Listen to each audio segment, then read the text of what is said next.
Okay. Yeah, a couple of questions. First, for Ms. Galzinski, the main, I think the most important page in the presentation was page 6. It was also the shortest page, just a paragraph on accountability. I think we've done a lot of work toward establishing goals and metrics and some performance targets we're working on now. But accountability, there doesn't seem to be the political will to say that if you don't meet a target, some consequence will befall you, or more, I think better, if you do meet the targets, if you show UC, CSU, community colleges, you're doing a really outstanding job toward getting there, there should be additional dollars attached for that. Where do you as LAO see the conversation going in terms of consequences for performance? Yeah, it's quite difficult, I think, a really difficult question to answer in terms of what consequences there are for performing or not performing up to expectations. And there could be a variety of different approaches you use, as I alluded to. If a segment is performing up to expectations, does that indicate that you provide that segment with additional funding? If they're performing up to expectations, that would seem to suggest they don't need additional funding. If they're not performing up to expectations, do you take funding away? Is that going to make them perform worse? Do you provide more funding? Does that incentivize poor performance, though? These are quite difficult questions to answer. I think experience in other states, and you're going to hear from other states later today, and panelists who work at the national level, is that performance funding was experimented with widely in the 80s and 90s across the country. A lot of different states tried performance funding. It wasn't terribly successful for a variety of reasons, so a lot of states put a small amount of money aside for performance funding as a reward. What happened a lot of times is when states faced a fiscal shortfall, that funding disappeared, so it was hard to sustain it on the long term. Now a lot of states are also experimenting with performance funding again, and they're taking some different approaches, and they're saying, well, instead of putting a small amount of money aside, we're going to put your entire base funding at stake for performance. You quickly kind of end up with a lot of the same issues. If a segment's not performing, do you start reducing their base funding, and what does that mean for the segment? It's probably going to make it more difficult for them to perform. So it's quite a challenge. I think in our view, the way that the legislature should approach this is to first try to work with the segments to understand first what the expectations should be for performance, and then what are the reasons why segments may or may not be performing, because the approach could be different depending on the answer to that question. So I think we're recommending taking a little bit more of a nuanced approach to it rather than having a more mechanistic formula approach to it. But it would be to work with the segments. If their grad rates aren't what they are, if they're not at the level that you expect them to be, what are the reasons for that? Is it because students are not taking a full course load? And if so, what is the reason for that? Is it because students are working part-time? Or is it because courses aren't available? The courses that students need aren't available. And then that might suggest a different response. There could be a variety of different reasons why graduations are what they are. So I think our advice to you is, as an initial step, try to develop your expectations for the segments, and then to try to better understand what it's going to take to get there. And then you could probably make your funding decisions be more informed. So for instance, if the problem with graduation rates is these certain introductory courses are not available to students, but the segments have other courses that are undersubscribed, maybe it involves redirecting resources, not necessarily adding or taking away money.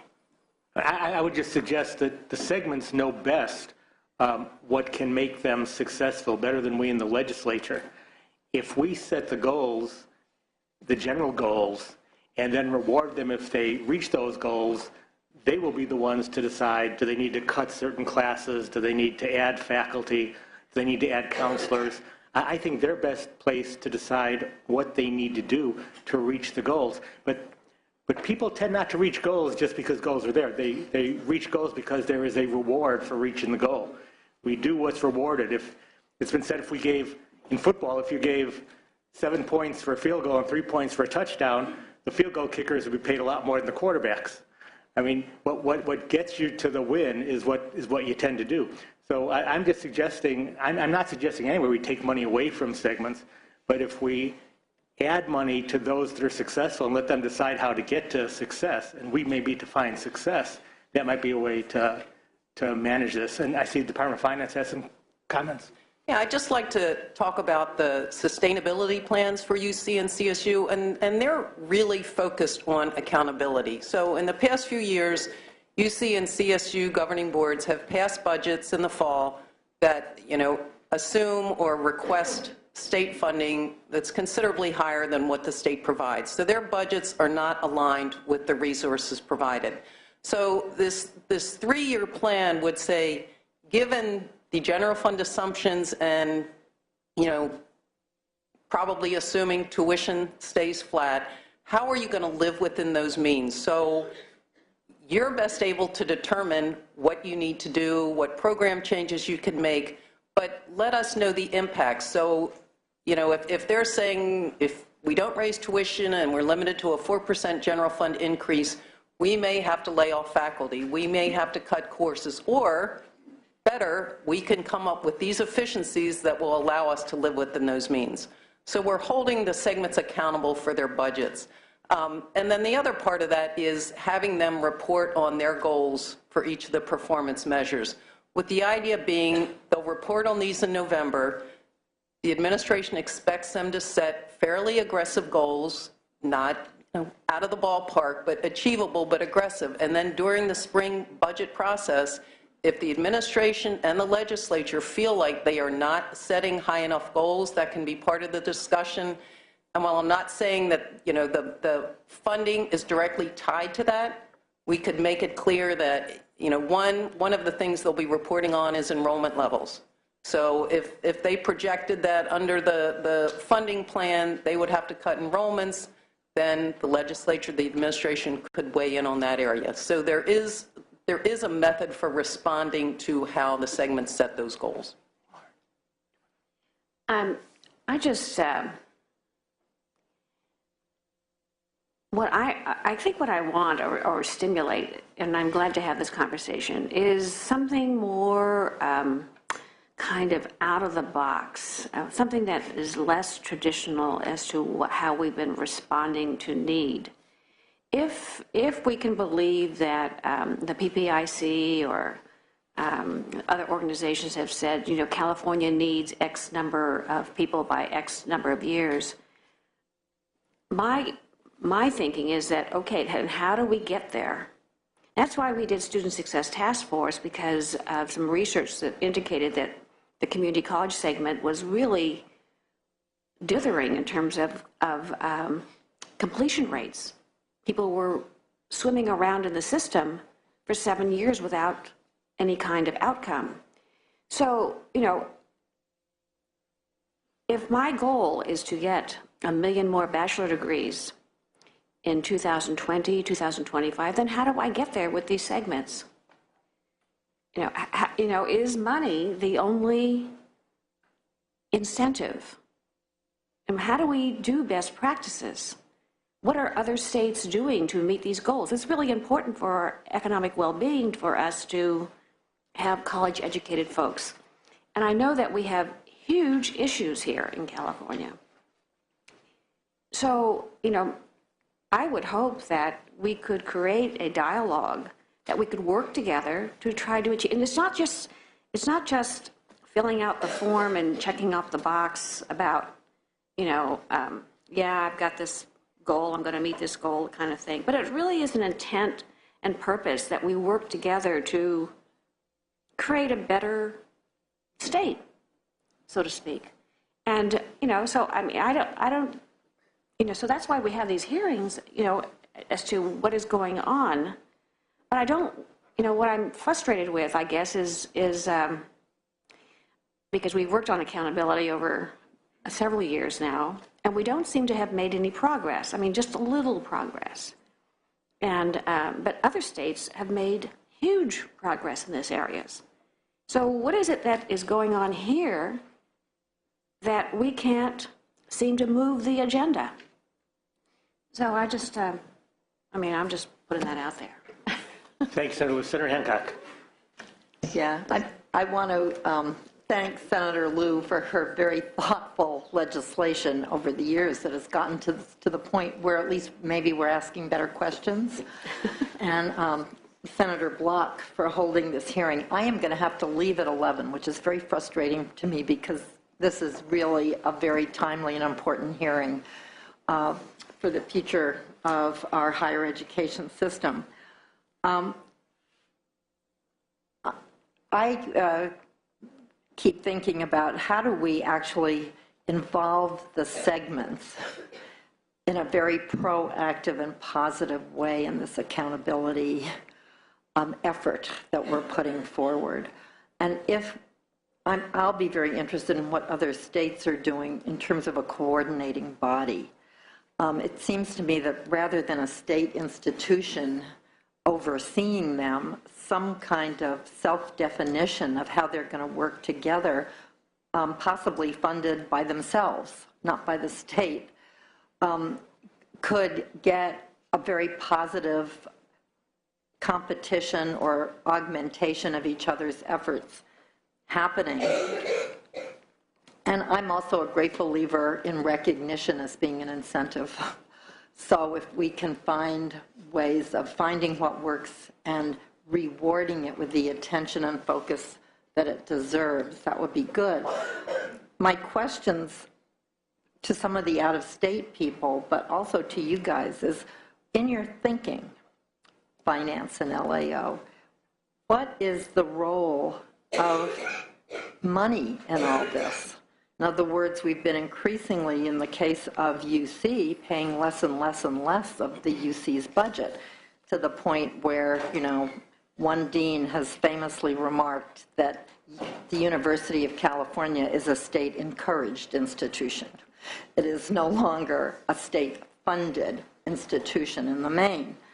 And in that case, what is their responsibility back to us? We can't really act as though we're funding it 100%, and it's an arm of the state.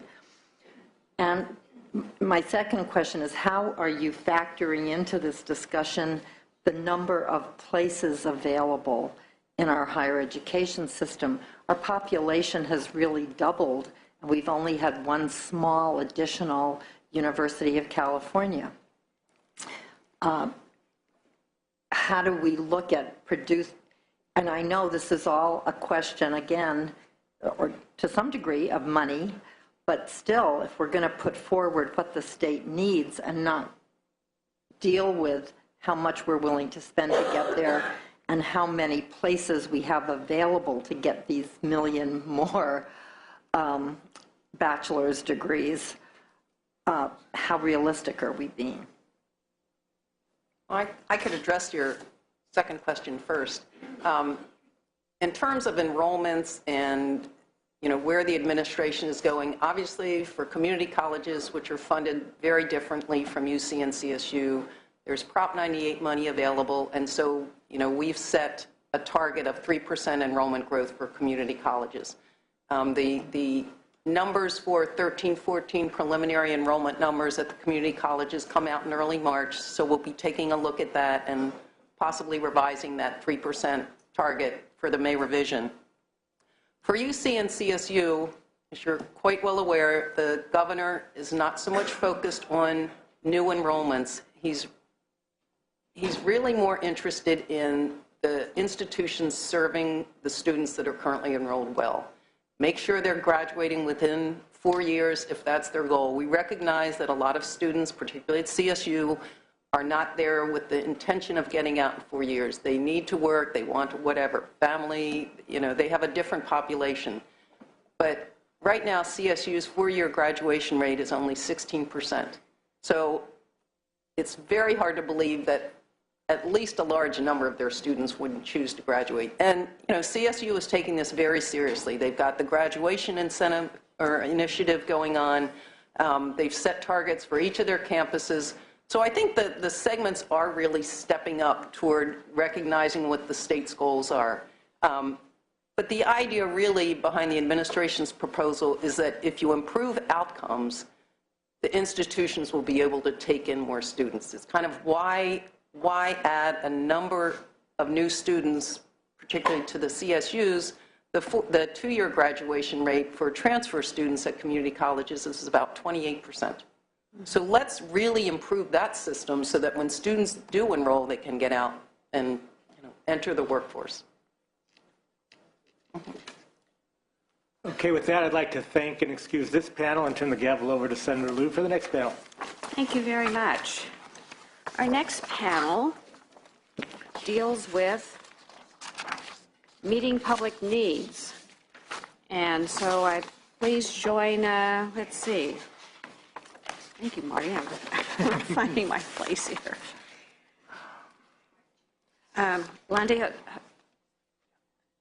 Alande, and Deputy Director of the California Competes. Estella Bensimore from the USC Center on Urban Education, and Nancy Shulock, Director of the Institute of Higher Education Leadership and Policy. So Londi is going to talk about workforce, and Estella is going to talk about equity, access, and success, and Nancy's going to talk about cost, affordability, and efficiency. Thank you for joining us. Thank you for having me. Is it possible to get my PowerPoint pulled up? Of course. She needs help with her PowerPoint?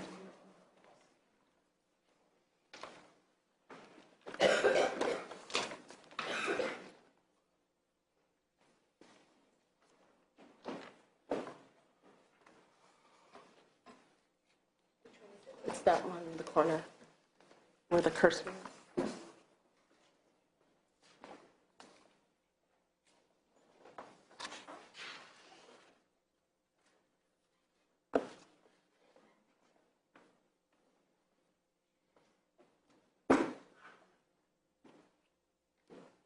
We can see this. Can anybody else see this? Is it on TV?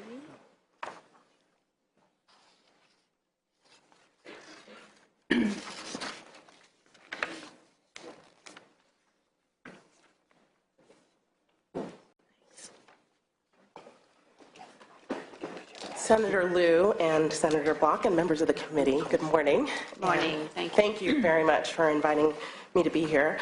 My name is Londea Jose, and I'm the Deputy Director at California Competes, Higher Education for a Strong Economy. And we are an independent, nonpartisan, nonprofit project aimed at bolstering the state's post-secondary outcomes to foster vibrant communities and an engaged citizenry. Much of our work is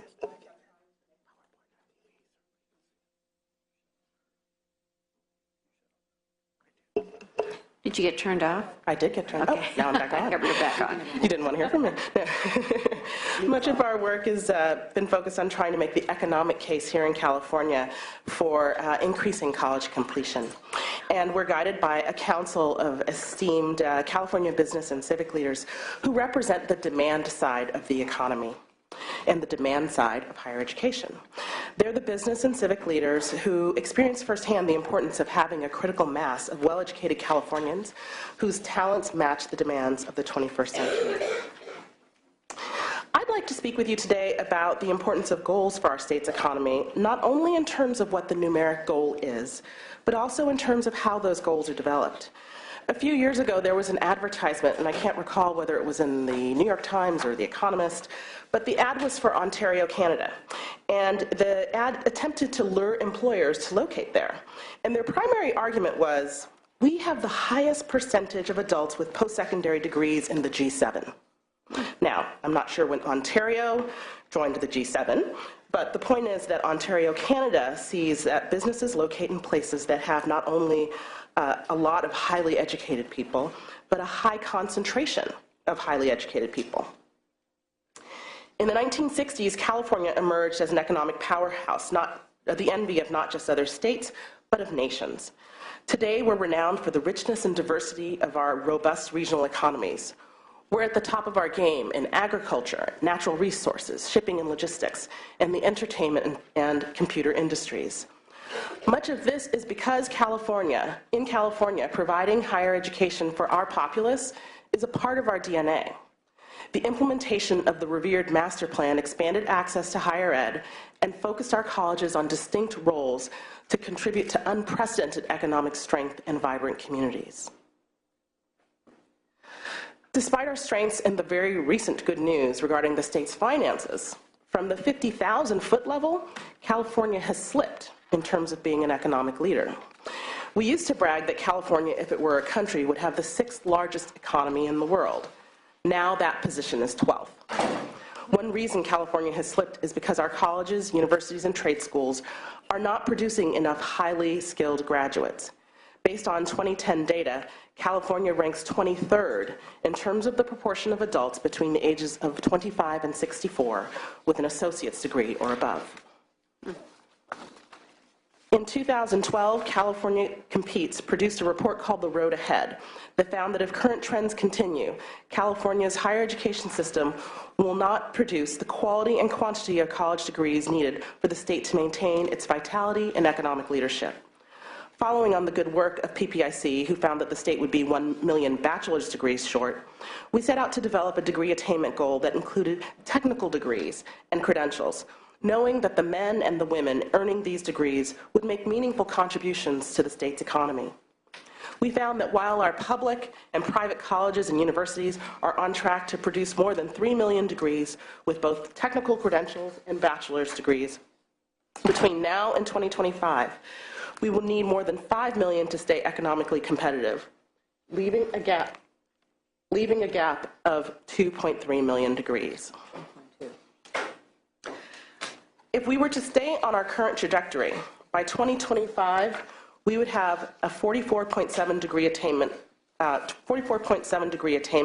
and we would rank 30th in the nation. Instead, California Competes has developed a goal of being a top 10 state rather than being 23rd in terms of degree production, and having 55% of our graduates with post-secondary degrees by 2025. Yet setting a degree attainment goal for the state must be inextricably linked to the problem we are trying to solve. Are we, as Ontario was, focused on the concentration of degrees in a single place? If so, that would suggest one strategy. Are we focused on increasing degree attainment to reduce poverty? Are we interested in degree attainment to improve wages and consequently the state's tax receipts? These are all the implicit questions that must be answered as we focus on how to increase degree attainment. I'd like to take you through a few data slides to show you how these goals change depending on what we think our priorities are. Not surprisingly, the educational attainment of California varies significantly by a number of factors. We see that in 2010, white and Asian students were much more likely to hold a post-secondary credential than Black and Latino students. If we hold out a goal of 2.3 million, you can see that we'll need to invest much more heavily in degree attainment for Black and Latino students. Similarly, if we examine educational attainment by county, and I know this is impossibly hard to read, but the idea is to get a sense of the trend, with the yellow line being the state.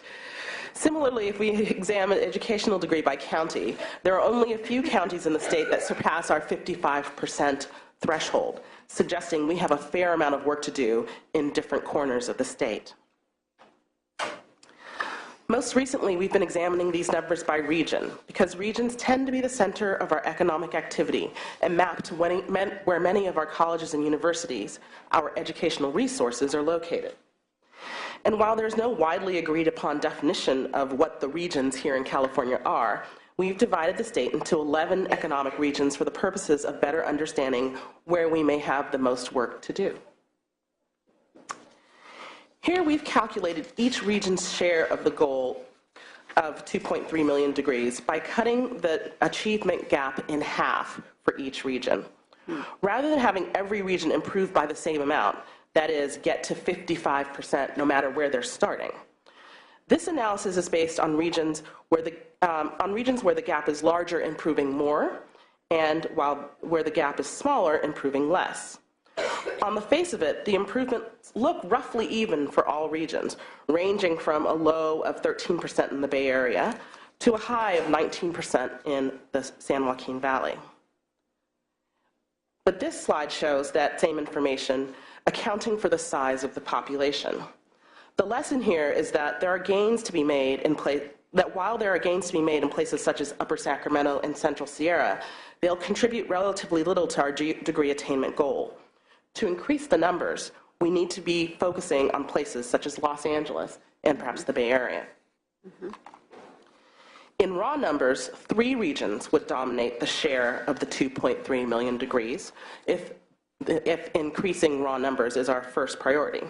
Los Angeles by 575,000 degrees, the San Joaquin Valley with 437,000 degrees, and the Inland Empire with 379,000 degrees. Not surprisingly, the distribution of degrees also varies significantly by race, providing yet another frame for how we might set degree attainment goals. Blacks and Latinos account for 2/3 of all career and technical degrees produced, but only 1/3 of all bachelor's degrees. If our goal is to attain greater parity, we must prioritize degree attainment for particular degrees and particular groups, and need policies and practices that increase enrollment and promote the transition of Black and Latino students from community colleges to 4-year institutions. These data also point out some other choices we might want to make. For example, if closing achievement gaps is intended to reduce overall poverty, we get the biggest bang for our buck by focusing degree attainment goals on the Central Valley. If, however, our return on investment is measured in terms of higher wages, then the Bay Area and Orange County should be the focus of our degree attainment goals. Overall, our analysis establishes goals by making California a top 10 state in terms of degree production. But as this very first column shows, there are several criteria that could be used for establishing a degree attainment goal. As a state, we need to continue to think about how to close the gap while maintaining quality, ensuring that the degrees are meaningful, being responsive to the diverse labor markets of California's economy, and making sure that responsibility and accountability is shared by all of the segments. I heard you ask earlier someone about, what could be done and how do we get there. I would say that it is important to get there, and part of the challenge that we have is that we don't actually have any kind of coordinating body that's helping us to think systematically about how we get there. We recently developed a report called Charting a Course, which takes a look at all 50 states and shows that California is one of a very few states that has no broader coordinating body to help us think systematically about what our goals should be, how we develop a public agenda, and how all of the segments feed into that, and that's a critical part of getting to the goal. Thank you. Thank you very much.